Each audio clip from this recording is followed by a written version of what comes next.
At this time, I'll call the October 11th meeting of West Memphis Utility Commission to order. First item on the agenda is read and approve the minutes from the September 13th regular meeting. I think all of them received them in your packet. Yes, sir. Mr. Chairman, I make a motion that we approve the minutes September 30th. Second. I have a motion by Mr. Holmes, second by Mr. Bruce to approve the minutes as presented. Any additions or deletions? All in favor? All opposed? Motion passes. Item 2, approve unicast for the MISO integration. Yes, Todd?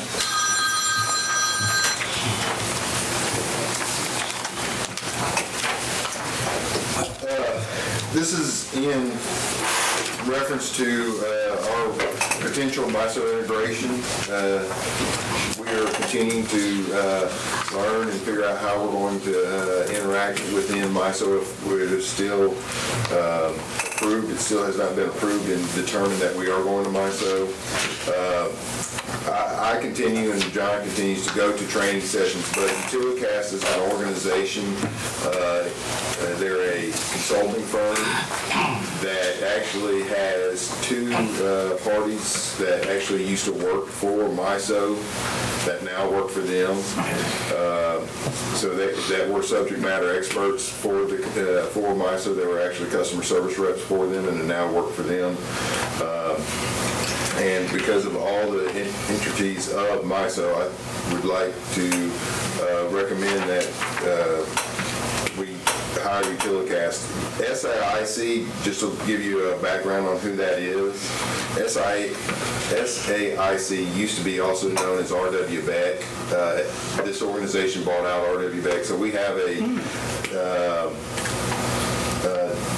working relationship with him and GES we've used in the past on other things. They do know us personally better, but I think their expertise in this field is, the Utilicast expertise in this field is much higher. That's why we've never used Utilicast, so that's why I disqualified the NA. I mean, because we've never used them before, I didn't know how to grade them based on past histories on sticking within the budget. So that's how we came up. Me and John went through these and gave these grades based on, we think their experience is much greater than the other firms. They've also done several other things for other organizations that have integrated into MISO. Did you talk to any of those other organizations? Yes, we have. You did? Yes. We've talked with RW Beck, and we've gotten some of their qualifications from them. Most of their qualifications is dealing with RFPs or dealing with going out for power supply lines within the MISO region, not necessarily understanding all the intricacies and how you have to interact within the RTO. It's a different type of organization. We might use RW Beck again, or SAIC now, excuse me, if we go out and are looking for a wholesale power within the MISO. But as far as learning how to do all the technical stuff within MISO, Utilicast had the others are learning. We would have been paying them to learn to teach us. So these guys already know it and can step in day one and start helping us and answer questions that we have and explain what we think. Where is there? They have a headquarters? Yes, it's actually in Indiana. Indiana? Yeah, it is. How much money are we talking about in this? We're going to be doing it a time and material. It won't exceed $10,000. Oh, okay. Yeah. Again, it's just training is what we're looking for.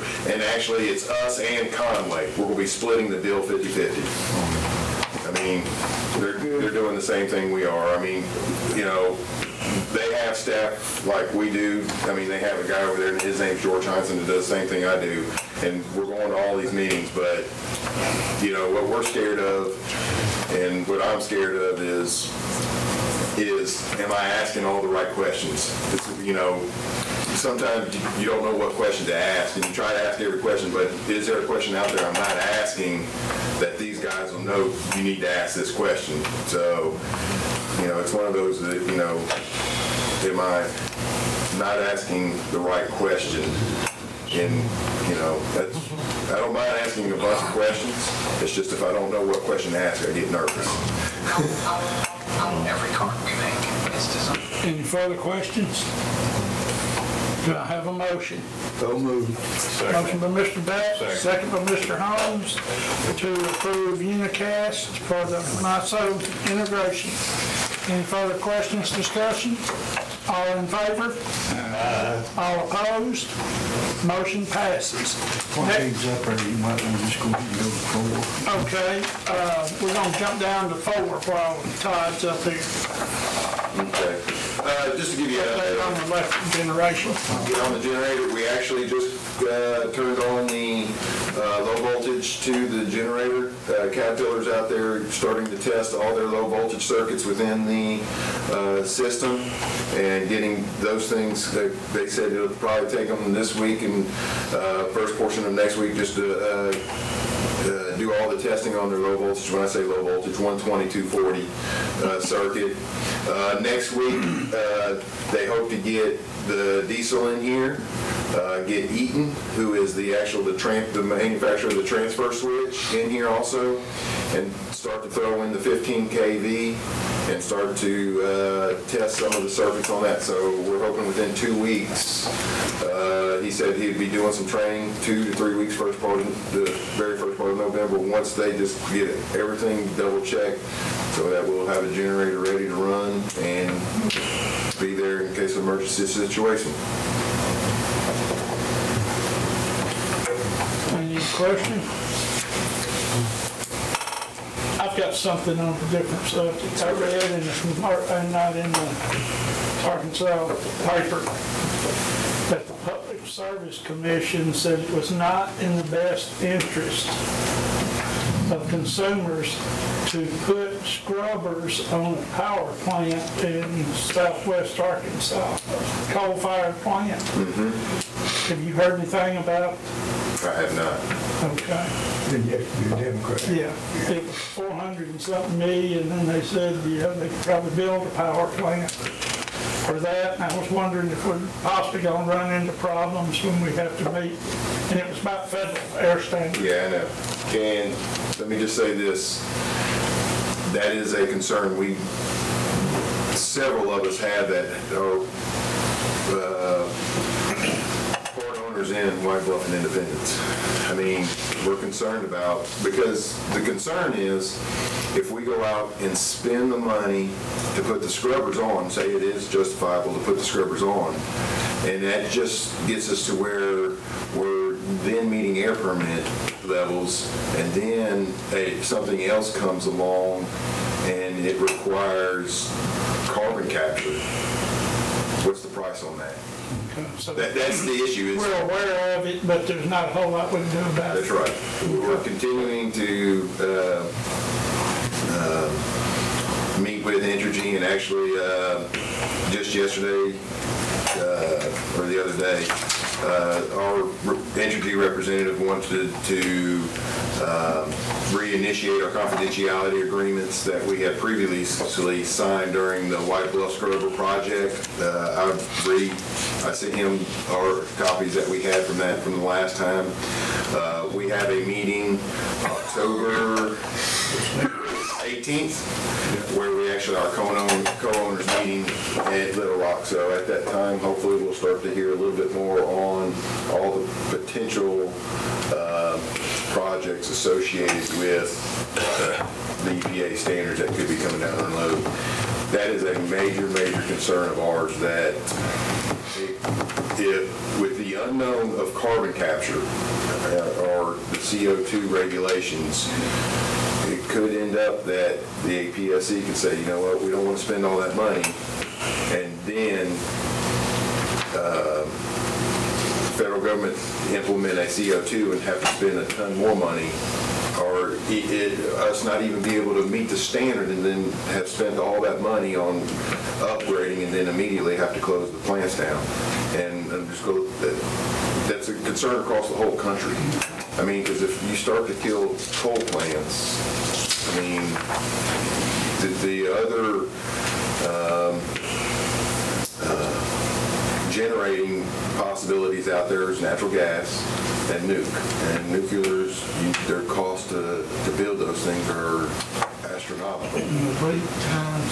Well, they're just, the cost is unbelievable to build them. And then if you only have one fuel source, I mean, right now coal and natural gas are competing, you know, against one another.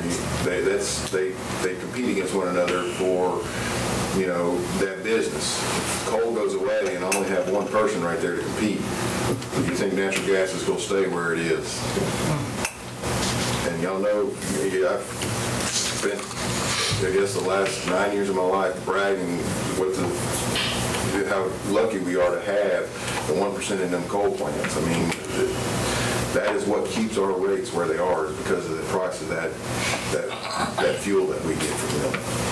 And it's, you know, I hate to say it, it could be, you know, something that hurts us. Albatross. Yeah, I mean, so. About this, And it's something that we're really, you know, concerned about. And we're looking at it. Okay. We're looking at That's it. all I wanted to Yeah, know. it's not, if anybody has any, you know, way of influencing the federal EPA, that's what we need to help with.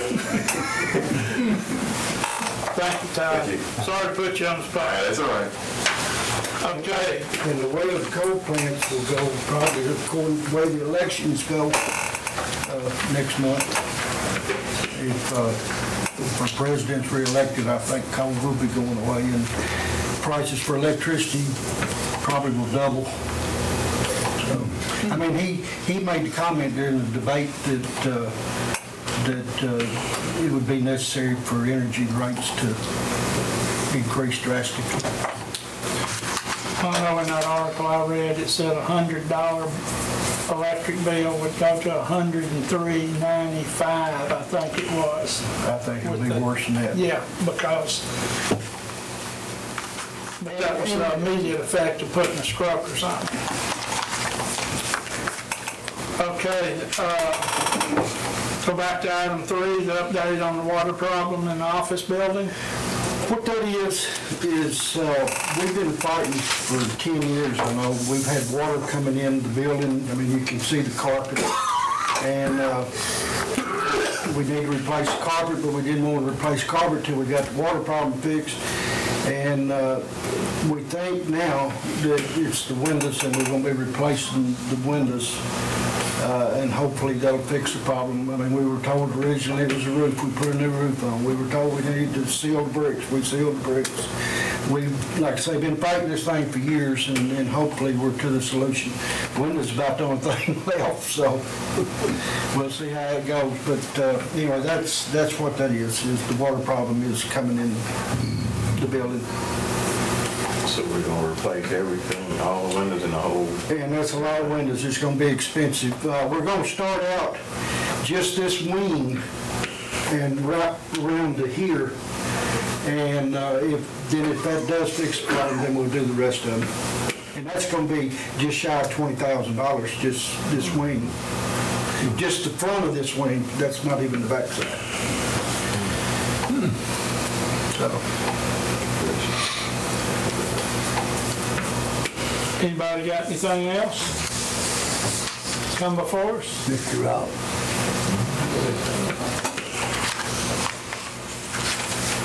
How's our chlorinator doing? It's working great. Hadn't had any complaints or anything about the changeover. So we've been running smoothly. This would have probably been a good day. Some of y'all have asked about touring some of our facilities and some of the stuff that we've done. If you want to, we'll put that on the agenda for next month and try to do a little tour after the meeting. Okay. All right, anything else to come before us? I'm ready to leave. We adjourn. We have a motion to adjourn. Second. Have a second, all in favor? We stand adjourned.